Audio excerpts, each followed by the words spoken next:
The Reverend's words hung in the warm, still air of the Copper Creek Church, each syllable a delicate thread, weaving a future for the two people who stood before him. Sunlight strained through the colored glass of the single stained glass window, painted a mosaic of muted jewels across the pine floorboards. It was a humble church for a humble town, a place of splintered pews and earnest faith, clinging to life on the edge of the vast, unforgiving Texas prairie. Jacob Vance felt the sweat bead on his brow, though the heat was a familiar companion. He stood tall, his broad shoulders filling out the stiff fabric of a borrowed suit coat. His hands, calloused and scarred from a life he was trying to forget, felt clumsy and oversized. He stole a glance at Annabelle Rivers, and the knot of anxiety in his chest loosened. She was a vision in simple white lace, her auburn hair catching the light like a halo. Her eyes, the color of a summer sky, were fixed on him, full of a trust so absolute it both terrified and saved him. This was it, the end of the trail. For years, Jacob Vance had been a name spoken in hushed tones in saloons from the Rio Grande to the Kansas border. A name synonymous with a quick draw and a cold-eyed resolve. A marshal who had brought order to lawless territories, but at a cost that had hollowed him out, leaving behind a man haunted by the ghosts of the men he had put in the ground. He had come to Copper Creek, not to find anything, but to lose himself to bury Marshal Vance, and let Jacob the man find root in this parched soil. Annabelle had been the unexpected rain that made it possible. "And do you, Jacob, take this woman?" The Reverend began, his voice a gentle drone. The world outside the church doors seemed to fade away. There was only the scent of beeswax and old wood, the soft rustle of Annabelle's dress, and the steady, hopeful beat of his own heart. He was so close to a peace he had long ago given up on. The sound that shattered the moment was not a gunshot, but the violent splintering of wood. The church doors, barred from the inside, exploded inward in a shower of dust and jagged splinters. Sunlight, harsh and unfiltered, flooded the aisle, throwing the congregation into stark silhouette. 3 figures stood framed in the doorway, their faces obscured by grimy bandanas. They were not common bandits. They moved with a predatory confidence, their rifles held low and steady. Panic rippled through the pews. A woman screamed, but the men ignored the frightened townsfolk. Their leader, a mountain of a man with cold, dead eyes visible over his mask, strode down the aisle, his spurs ringing a death knell on the wooden floor. His gaze was locked on the altar on Annabelle. Jacob's instincts, honed by 100 violent encounters, flared to life. His hand twitched instinctively, reaching for the Colt that was no longer there, a ghost of a habit from a ghost of a life. He stepped forward, placing himself between the man and Annabelle. "This is a house of God." Jacob said, his voice a low growl he hadn't used in years. "Whatever business you have, it's not here." The lead man chuckled, a dry, rattling sound. "Our business is with the girl." He looked past Jacob, his eyes fixing on the delicate silver locket resting against the lace of Annabelle's dress. "Mr. Kane sends his regards, and he'll be taking that." Annabelle's hand flew to her throat, clutching the locket protectively. It was her most prized possession, the only thing she had left of her parents, the founders of this very town. Inside its polished casing were 2 tiny, hand-painted portraits, their faces faded with time, but their love eternally preserved. It was her history, her anchor, in a world that had taken everything else. "No," she whispered, her voice trembling but defiant. Before Jacob could react, the man lunged. He shoved Jacob aside and, with a cruel twist of his hand, ripped the chain from Annabelle's neck. The delicate silver links snapped. Annabelle cried out a sound of pure anguish. Rage, white-hot and absolute, erupted in Jacob's chest. The careful facade of the peaceful man he was trying to become crumbled to dust He launched himself at the man, a wordless roar tearing from his throat. He was faster than the bigger man expected, his fist connecting with a satisfying crunch against the man's jaw. The victory was fleeting. The butt of a pistol slammed into the side of Jacob's head.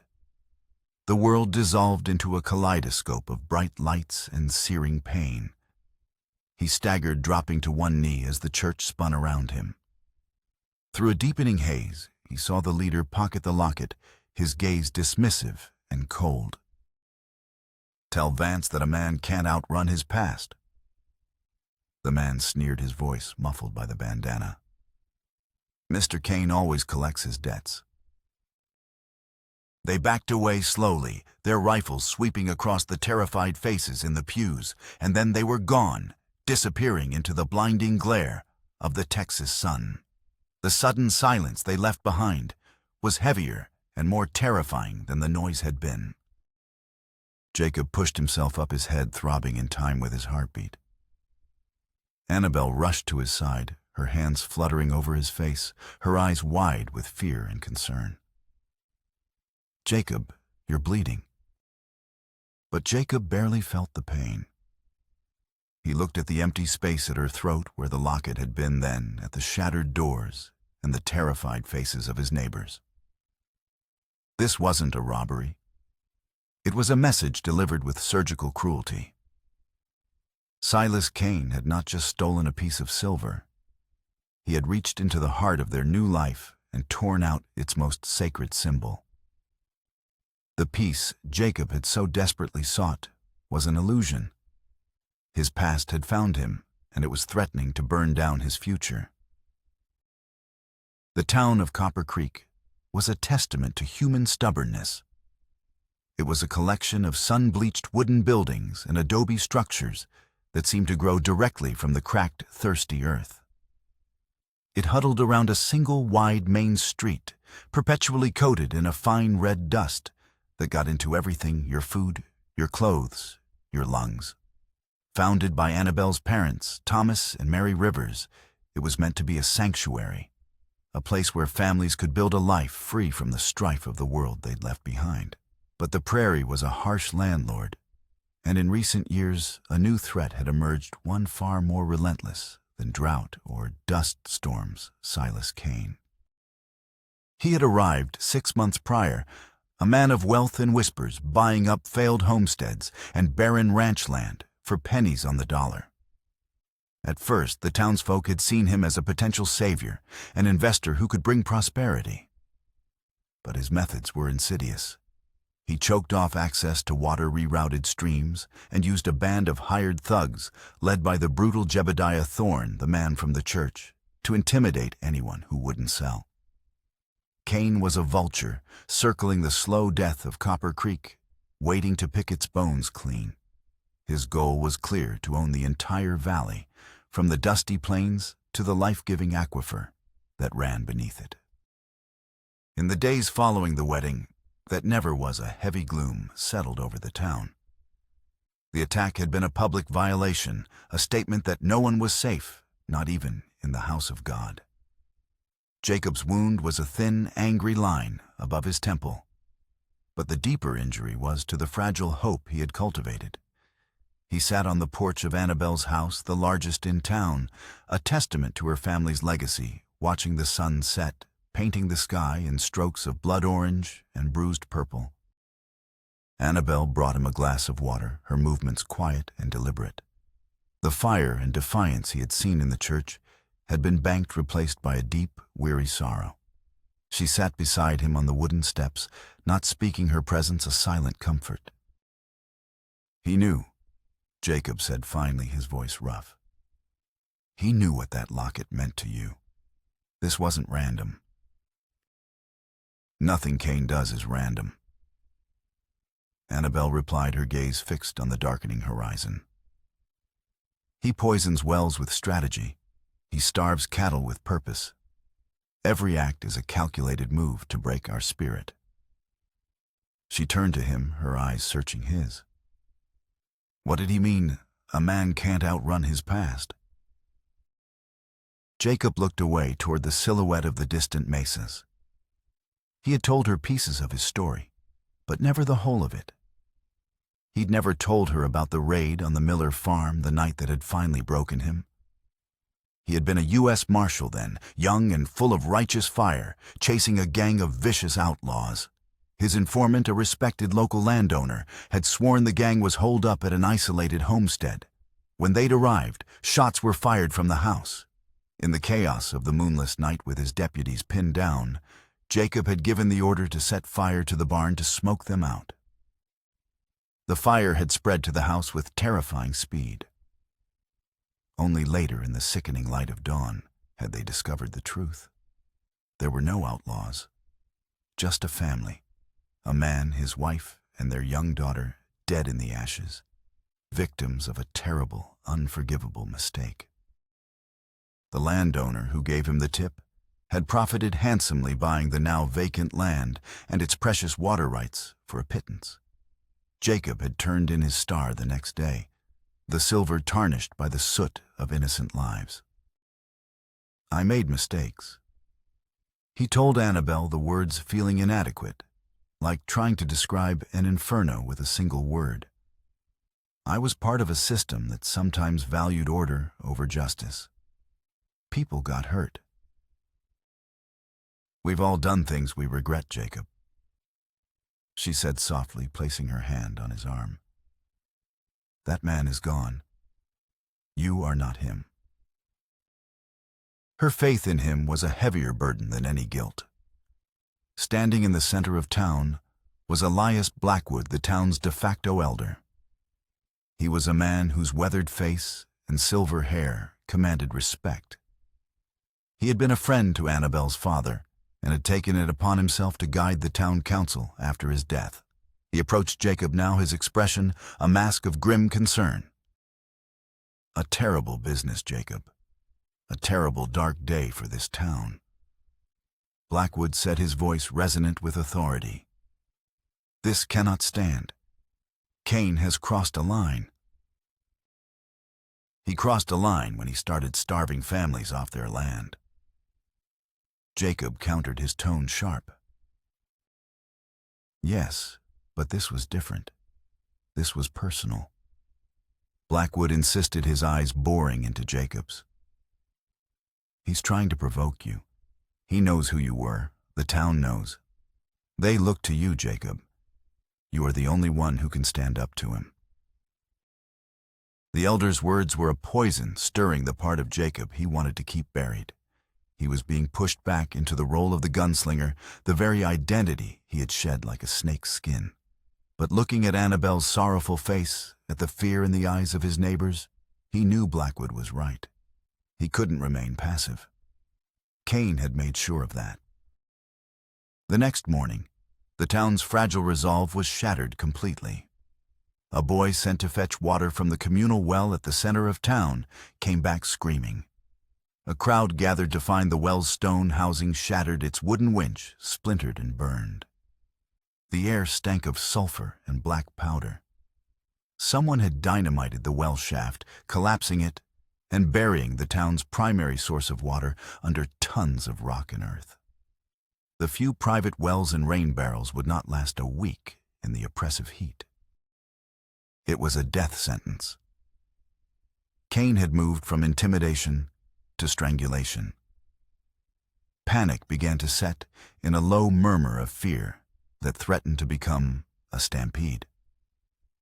They could sell to Cain, abandoning the homes their families had bled for, or they could stay and die of thirst. Elias Blackwood stood on a crate, his voice ringing out over the panicked crowd. Friends, neighbors, this is Cain's final push. He means to drive us out, but we will not break. He turned and pointed directly at Jacob. We have a man among us who has faced down evil like this before. A man who knows how to fight back. Jacob Vance will not let this town die. Every eye turned to Jacob. He felt the weight of their desperation, their hope. It was a trap, a cage forged of their need and his own past. He looked at Annabelle. In her eyes, he saw not a plea for a hero, but a quiet, steady belief in the good man she knew him to be.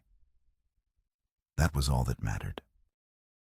He walked through the crowd to a small rented room above the blacksmith's shop. From under the loose floorboard beneath his bed, he pulled out a long, oilskin-wrapped bundle. He unwrapped it slowly. Inside lay his gun belt and his Colt Peacemaker, its steel barrel gleaming with a dull, deadly light. The leather was worn, the grip of the pistol smooth from use. It felt both alien and intimately familiar in his hand. He strapped the belt around his waist, the weight of it settling on his hips like a shroud. This was not a choice. It was a consequence. He was no longer Jacob the Builder, the husband-to-be. He was Marshal Vance again, riding out to meet the ghosts he had failed to outrun. And this time, the price of failure was not just his own soul, but the lives of everyone he had grown to love. The ride out to Silas Kane's sprawling ranch was a descent into a landscape crafted by a malevolent god. The cracked earth thirsted for a rain that never came, and the horizon shimmered like a fever dream under the oppressive glare of the sun. Jacob followed the stolen water, a creek that once fed Copper Creek, now diverted into a deep, man-made channel that snaked its way across the valley toward Kane's property. The land here was unnaturally green, a stark and insulting contrast to the parched ground his neighbors stood on. Kane's ranch house was less a home and more a fortress perched on a rise that offered a commanding view of the entire valley. Jacob didn't ride directly for it. He was not a fool. This was a declaration of war, and Kane would be expecting him. He dismounted a mile out, tethering his horse in a cluster of heat-stunted mesquite trees, and began to make his way forward on foot, using the ravines and rock formations for cover. The Colt felt heavy on his hip, a cold and final arbiter. He was moving through a narrow, high-walled canyon when the first shot rang out. The bullet ricocheted off the rock face inches from his head, showering him with stone chips. A second shot kicked up dust at his feet. He dove behind a weathered boulder, drawing his pistol in a single fluid motion. The familiar action was as natural as breathing. There were 3 of them positioned on the canyon rim above him, rifles glinting in the sun. An ambush. He was pinned down a rat in a rocky maze. He fired back, not aiming to hit, but to keep their heads down, buying himself precious seconds to think. But there was no way out. He was exposed, outnumbered, and outgunned. Blackwood's encouragement had sent him straight into a death trap. One of the riflemen grew bold, rising from behind his cover to get a clear shot. Jacob's pistol bucked in his hand. The man cried out, clutching his shoulder as his rifle clattered onto the rocks below. But the other 2 immediately opened fire, a hail of lead that chipped away at Jacob's meager cover. He was counting his shots, calculating the odds. They were impossible. He was going to die here in this sun-baked canyon, another ghost to haunt the prairie. As he braced himself for the inevitable, a sound cut through the crackle of gunfire, a soft, feathered hiss almost lost in the wind. One of the riflemen on the ridge jerked violently, a stunned look on his face. An arrow fletched with hawk feathers protruded from his chest. He toppled forward without a sound, his body tumbling down the rocky slope. The third man spun around, his eyes wide with a new kind of fear, searching for the unseen attacker. It was the only opening Jacob needed. He rose, aimed, and fired. The third man fell. Silence descended on the canyon, broken only by the mournful whistle of the wind. Jacob remained behind the boulder, his pistol trained on the ridge, his heart pounding against his ribs. He scanned the rocks, searching for his savior. A figure emerged from the shadows of an overhang, moving with a silent grace that seemed to mock the harsh terrain. He was a Comanche warrior, his face a mask of stern concentration, his long black hair braided with leather and beads. He held a bow in one hand, an arrow knocked loosely on the string. He was tall and lean, his body a corded bundle of muscle and sinew. He met Jacob's gaze, his dark eyes appraising him with an unnerving intensity. The vulture circles before the kill. The warrior said, his voice deep and resonant. This man Cain has the same shadow. Jacob slowly holstered his pistol, a silent acknowledgement of trust. I owe you my life. Your life is not what I seek, the Comanche replied, making his way down the slope with the sure-footedness of a mountain goat. My people call me Kills the Wind. This land you stand on is the hunting ground of my ancestors. Cain's fences are like scars on the face of our mother. His diverted water poisons the streams where the deer drink. He is a sickness, and a sickness must be cut out. Jacob understood. They were two different men from two different worlds fighting the same enemy. His real name isn't Cain. Jacob said, the realization solidifying even as he spoke it. And his war isn't just for land. Kills the Wind stopped before him, his expression unreadable. You know this man. I think, Jacob said, the words tasting like ash, I may have created him. An uneasy alliance was forged in the heat of that canyon, a pact born of mutual desperation. Kills the Wind. A warrior whose people were being slowly strangled, and Jacob, a man whose past had returned to devour his future. Together, they began to move like ghosts through Cain's territory. Two shadows with a single purpose, to understand the true nature of their enemy before they could hope to defeat him. For days they watched and waited, gathering information. They shadowed Cain's patrols, observing the casual brutality of Jebediah Thorne and his men. Kills the Wind, with his intimate knowledge of the land, was able to lead them through hidden trails and secret vantage points, allowing them to witness Cain's operations unseen. What they saw confirmed Jacob's growing dread. Cain's actions were inefficient for a man motivated by profit. He spent more money on ammunition and men than he did on improving the land he acquired. He ordered his men to burn empty barns, to slaughter small herds of cattle, and leave them to rot in the sun. These were not the acts of a businessman. They were acts of desecration, of pure, spiteful hatred. One evening, as they shared a meager meal of dried meat in a hidden alcove overlooking Cain's ranch, Kills the Wind spoke of the balance of things. The wolf takes only the deer it needs to survive. He set his gaze on the flickering flames of their small, smokeless fire. Cain is like the rabid dog that kills for the sake of killing. It is an unnatural hunger. It comes from a deep wound. Jacob remained silent, the warrior's words echoing the turmoil in his own soul. He felt the weight of that old martial star, the one he had buried, but could never truly escape. Their first concrete clue came from the wreckage of a supply wagon bound for a neighboring town. Thorne and his men had intercepted it, not to steal its contents, but simply to destroy it. The driver had been shot dead, an unnecessary cruelty. As Jacob sifted through the charred remains, his fingers brushed against something hard and metallic in the dust. It was a knife, its blade snapped, but its handle intricately carved from bone. The carving was of a hawk in flight. The image struck a chord deep in Jacob's memory, a faint, nagging echo from a night shrouded in smoke and regret. He couldn't place it, but he knew he had seen it before. He showed the knife to Kills the Wind. It is not the work of my people, the warrior said, examining the carving. The hand that made this was skilled, but it does not know the spirit of the hawk. It is a copy. Back in Copper Creek, Jacob sought out Elias Blackwood, sharing a carefully edited version of his findings. Cain's men are more than just hired guns, Jacob explained. They're fanatics. There's a personal fury driving this. Blackwood nodded gravely, his face a study in paternal concern. "All the more reason to act decisively, my boy.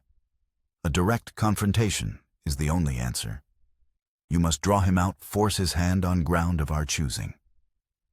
The elder's advice was as always confident and clear. He suggested a plan to sabotage Cain's newly built dam, an act that would surely provoke an all-out assault. It sounded logical, heroic even.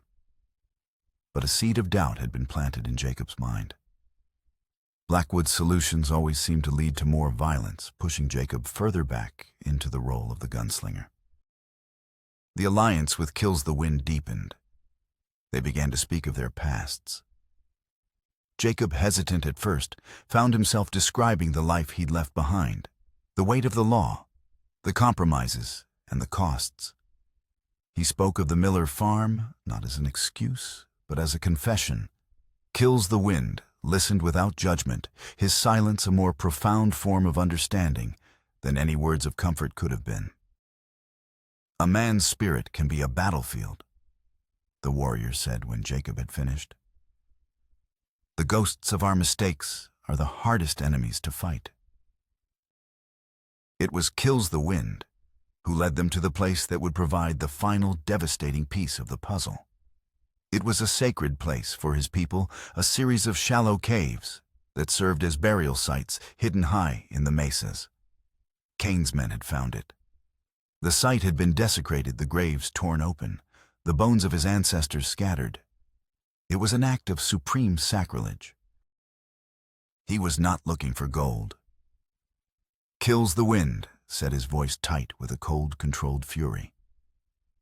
He was looking for something else.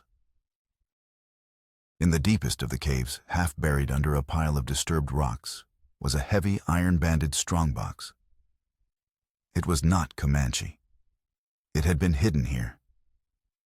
Together, they pried it open. Inside, nestled on a bed of faded velvet, were not coins or deeds, but personal mementos. A child's small leather doll, a lock of blonde hair tied with a blue ribbon, a charred map, its edges crumbling to dust, showing the layout of a small homestead. And beneath it all, a silver locket. Jacob's breath caught in his throat. It was identical in design to Annabelle's, a delicate floral pattern etched into the silver. He opened it.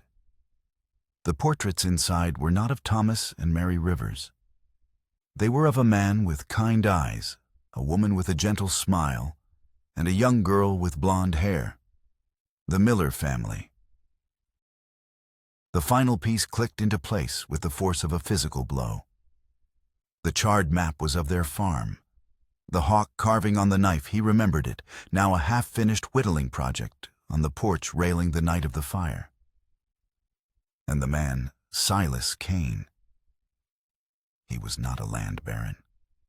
He was Daniel Miller, the family's young son, and the one who had been away that night, the sole survivor. This entire campaign, the stolen water, the intimidation, the desecration of this town's hopes, it was all an elaborate, slow-burning pyre of revenge. Cain wasn't trying to buy the valley.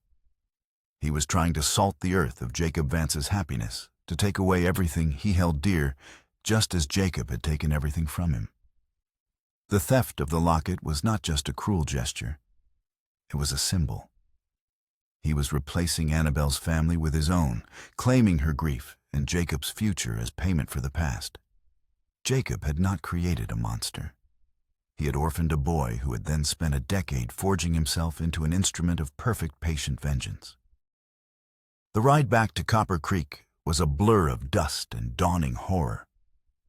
The truth settled in Jacob's gut, like a block of ice, a chilling counterpoint to the searing Texas heat. Every move Cain had made, every seemingly random act of cruelty, now snapped into a terrifyingly coherent pattern. Jacob was not just fighting for a town. He was fighting the ghost of his greatest sin, a ghost made of flesh and blood and fueled by a righteous, all-consuming hatred. He had to tell Annabelle. He had to tell her that the man terrorizing their home was a product of his own past, that the threat to her life was a debt he had incurred long before they ever met. The words felt like stones in his throat. As he rode into the dusty main street, an unnatural quiet hung over the town. The usual midday activity, children playing the blacksmith's hammer, ringing women, talking on the boardwalks, was absent. People huddled in doorways, their faces pale with a new fear. He found Annabelle in her father's study, her hands clenched on the back of a leather chair. She looked up as he entered, and the look in her eyes told him he was too late. "He was here, Jacob," she said, her voice strained, holding back a tremor. "Cain. He came into town right down the main street as if he owned it." Before Jacob could ask, Jebediah. Thorn appeared in the doorway behind him, his massive frame blocking the light. Two more of Cain's men flanked him. Jacob's hand dropped to his Colt, but Thorn just smiled, a cruel slash in his bearded face. "No need for that, Marshal. We're just here to deliver a message." Silas Cain stepped into the room. He was nothing like the brutish thugs he employed. He was a man of medium height, dressed in a fine, dark suit that seemed immune to the dust and heat. His face was sharp and intelligent, his eyes a cold, piercing blue. There was a chilling stillness about him, the unnerving calm of a man who held all the cards. He looked at Jacob, and for a fleeting second, Jacob saw the ghost of a young boy in those cold eyes. "Mr. Vance." Cain said, his voice a model of educated politeness. "A pleasure to finally meet the man who has caused me so much inconvenience." He let his gaze drift around the room, taking in the family portraits, the shelves of books, the symbols of a life well lived. A man's legacy is written in the land he holds, not in the fleeting affections of a small-town girl. You would do well to remember which is more permanent. His eyes settled on Annabelle. "You have something that belongs to me, Mr. Vance. A valley. A future. I've come to collect." In a movement too fast to counter, Thorn lunged forward and grabbed Annabelle, his thick arm locking around her throat. She cried out, struggling, but she was no match for his brute strength. "No," Jacob yelled, drawing his pistol. Cain held up a hand, his expression unchanged. Ah. Violence is such a crude tool, don't you think I prefer leverage?" He placed a folded document on the polished surface of the desk. It was a deed.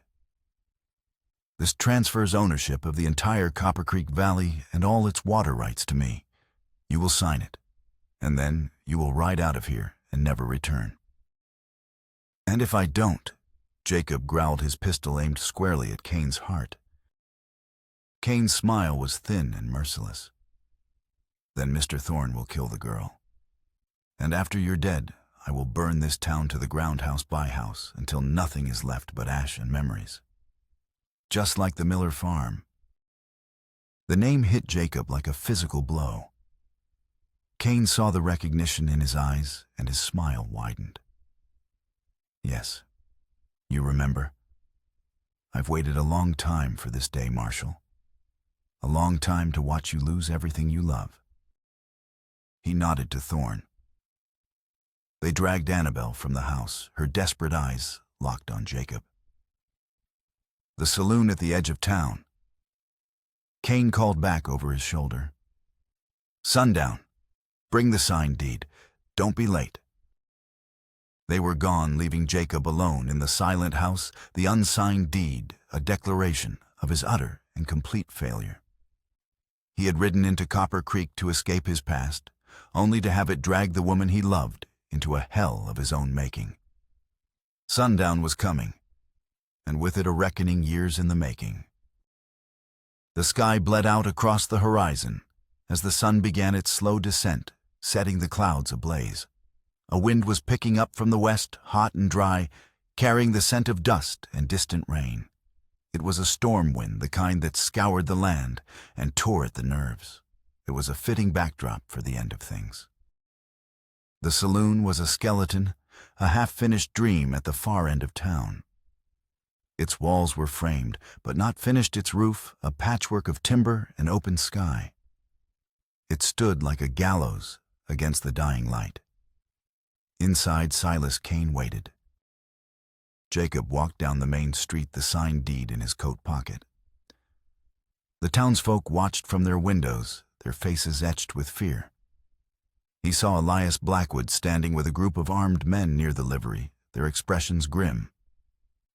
They were ready to fight, but Jacob knew this wasn't a battle that could be won with guns. This was a trial, and he was the one being judged. The wind howled through the saloon's empty frame, kicking up swirls of dust and debris. Visibility was fading the world outside the structure, dissolving into a brown, churning haze. Kane stood in the center of the saloon, Annabelle held firmly in front of him, Thorne at his side. "You're punctual, Vance. I do appreciate that." Kane said, his voice cutting through the wind's shriek. He gestured to a rickety table. "The deed, if you please." Jacob walked forward slowly, his hands held away from his body. "Let her go first." "I don't think so," Kane replied coolly. "This is not a negotiation. This is a sentencing." He looked at Annabelle, his expression unreadable. "It's a shame. In another life, a different time, your father might have been a good neighbor." He turned his cold eyes back to Jacob. "But men like him build things. And men like you, Marshall, have always had a talent for burning things to the ground, haven't you?" The old insult, once a veiled threat, was now an open accusation. "That night, I was given bad information." Jacob said, his voice hoarse. "It was a mistake, a tragedy." "A mistake." Kane's voice rose, the mask of calm finally cracking to reveal the raging grief beneath. "You call the murder of my family a mistake? My father was a good man, a farmer, my mother, my sister. They burned in their beds because a self-righteous lawman couldn't be bothered to tell the difference between a homesteader and an outlaw." He was shouting now, his pain, a raw physical force in the storm-lashed space. "I was 14, Vance. I came home to find a smoking ruin and 3 fresh graves. That's the day Silas Kane was born from the ashes of Daniel Miller's life. I have spent every day since then planning this moment, the moment I would take your future just as you took mine." The dust storm hit with full force. The wind screamed through the wooden frame, tearing at the loose timbers. Sand and grit filled the air, stinging their eyes, making it hard to breathe. "It's over, Kane." Jacob said, his hand moving to the deed. "You've won. Just let her go." "It's not over until your legacy is erased." Kane spat. "Until this town, this monument to your new life, is mine. And it's not enough that I win. They all have to know why." He gestured out toward the edge of town, where the shapes of the townsfolk were barely visible through the swirling dust. "They need to know the kind of man they put their faith in." "And who gave you that information, Marshall?" Kane's voice dropped to a conspiratorial whisper, a snake's hiss in the roaring wind. "Who told you my father was sheltering bandits, who profited when my family was wiped off the map?" Jacob's blood ran cold. He had never told anyone in Copper Creek the name of the informant. Kane raised his arm and pointed a trembling finger not at Jacob, but past him toward the huddled group of townspeople. His finger singled out one man. "He did. The Honorable Elias Blackwood." A collective gasp went through the crowd. Blackwood's face, illuminated by a flash of distant lightning, was a mask of pure terror. "He wanted our land." Kane continued, his voice ringing with the clarity of absolute truth. "He wanted the water rights that came with it. So he fed you a lie, Marshall.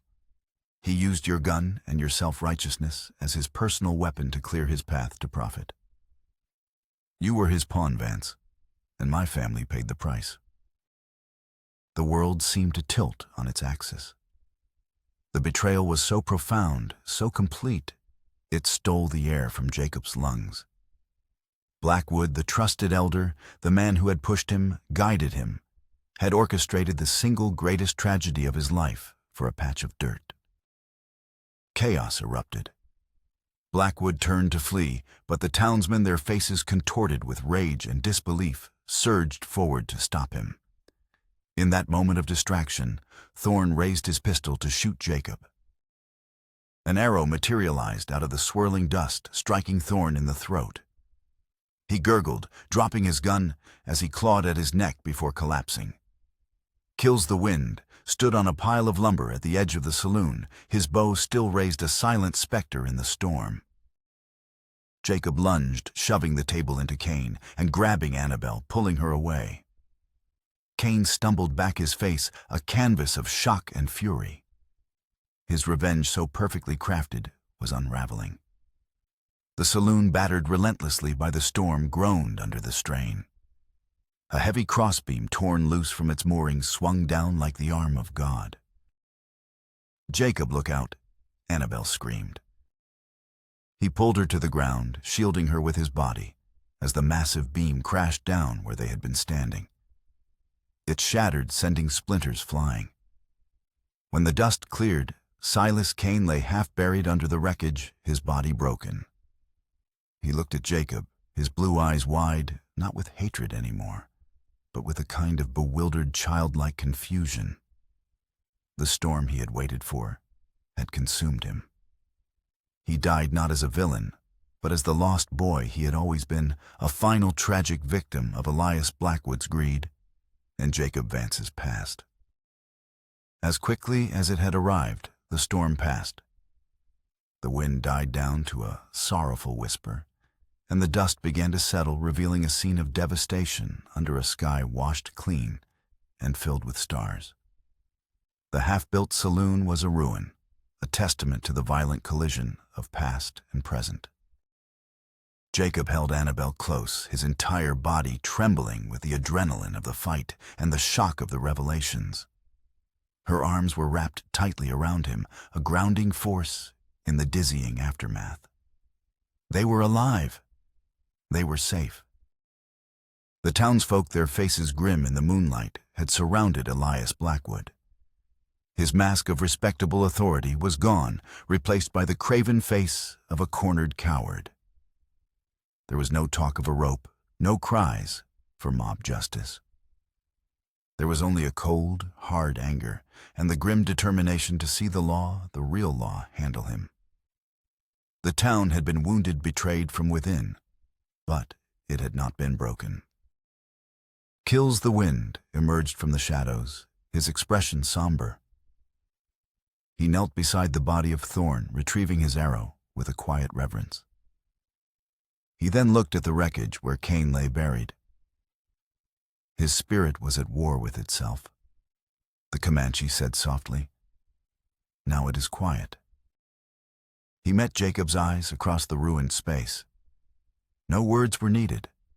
A bond had been forged between them, a mutual respect earned in shared struggle. With Cain's empire dismantled and Blackwood exposed, the threat to both their peoples was over. The land could begin to heal. Kills the Wind gave a single solemn nod, then melted back into the night, leaving the town to reckon with its ghosts. The people of Copper Creek began to move their shock, giving way to a collective purpose. They tended to the few who were injured, spoke in low, determined voices, and began the work of assessing the damage. They were a community forged in hardship, and in the face of this ultimate betrayal, they had not scattered. They had rallied. They would rebuild not just their town, but their trust in each other. Jacob helped Annabelle back to her home, the silence between them filled with all the things that did not need to be said. He had brought this darkness to her doorstep, but she had faced it with him, her strength an unwavering beacon. The future they had dreamed of was no longer a simple, peaceful vision. It would be built on a foundation of hard truths and painful memories, but it would be real. It would be theirs. Weeks later, a quiet industry had returned to Copper Creek. The sound of hammers replaced the howl of the wind as the saloon was dismantled, its wood repurposed to mend damaged homes and build a new, stronger town well. Elias Blackwood was gone, handed over to a federal marshal to face trial for his crimes, his name a curse on the lips of those he had deceived. One clear, cool morning, Jacob rode out from the town, but he did not ride alone. Kills the Wind met him at the edge of the valley. Together they traveled to the place where the Miller farm had once stood. There was nothing left but a blackened patch of earth and a few stone foundations, a scar that time had not yet healed. Jacob worked for hours under the patient watch of the Comanche warrior. Using lumber he had brought, he erected 3 simple wooden crosses marking the graves that had been left untended for so long. When he was done, he reached into his saddlebag and pulled out an old tarnished silver star. Marshal Vance's star. For a long moment, he held it in his palm, feeling the weight of the metal, the weight of the life it represented. Then, with a quiet finality, he dug a small hole at the foot of the 3 crosses and buried it in the earth. He was not burying his guilt that was a part of him he would always carry. He was burying the man he had been forced to be, letting him rest with the ghosts he had created. He returned to Copper Creek as the sun was setting. He walked into the house he now shared with Annabelle. A fire crackled in the hearth, casting a warm, dancing light across the room. On the mantelpiece, polished and gleaming, sat the silver locket, its chain repaired, its precious contents safe. It was a symbol not of what was lost, but of what had been reclaimed and what could now be built. Annabelle came to him, her smile a gentle promise. She took his hand, her fingers lacing with his. They stood together at the window, looking out at the lights of the town, flickering to life in the twilight. The air was clean, the sky was vast, and the future, once a distant, uncertain hope, was finally beginning. They had faced the storm and survived. Before them lay the quiet, steady work of living.